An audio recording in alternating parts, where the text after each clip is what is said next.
I like to just observe what's going on. For example, when he followed RFK's motorcade. We started at Princeton, came up through rural parts of southern West Virginia. In Logan, they had a big rally out right behind the courthouse. That's kind of the real old-fashioned campaign type thing. You could maneuver, you could get close. He covered numerous disasters over the years.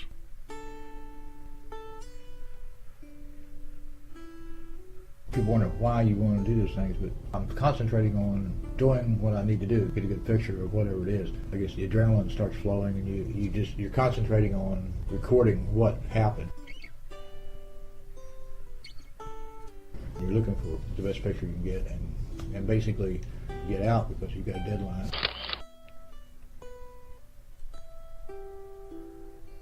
He grew up on Charleston's west side. He wanted to be a photographer and worked in a neighbor's darkroom. He read books, he studied, and most of all, he observed.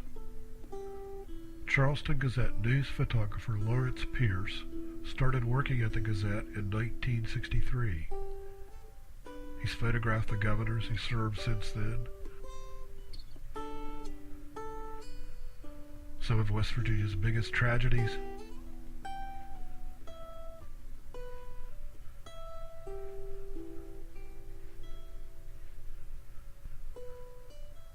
and some of the state's most peaceful scenes.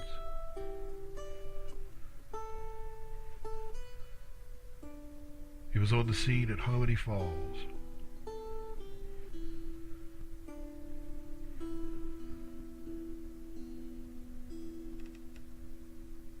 Farmington. The aftermath of the cooling tower disaster at Pleasant's Power Station.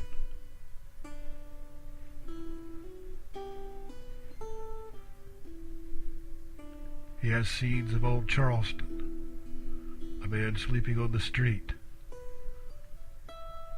amusing views of people downtown, the old Kanawha County Library that stood where Huntington Banks is today, the 1974 Kanawha County textbook crisis.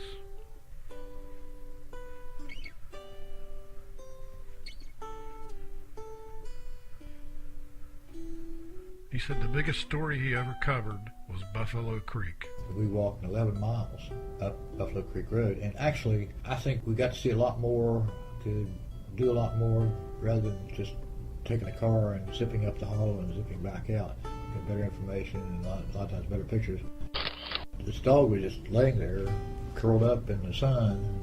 Good pictures, sometimes more a stroke of luck than right place, right time, or just, it's still hard to believe that much destruction could come from water coming out of a dam. I mean, there's one picture of a bridge that was washed off. I think it was a railroad bridge. It was washed off its foundation, and there's all kinds of, looks like toothpicks almost, but it's wood and houses, flooring and everything else piled up against it.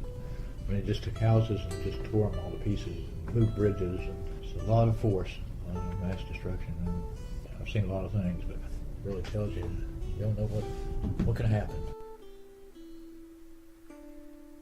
I just enjoy doing the whole job. I mean, and if I'm out, I'm always looking, trying to find something that looks good. In the last few years, I've done a lot of scenic stuff.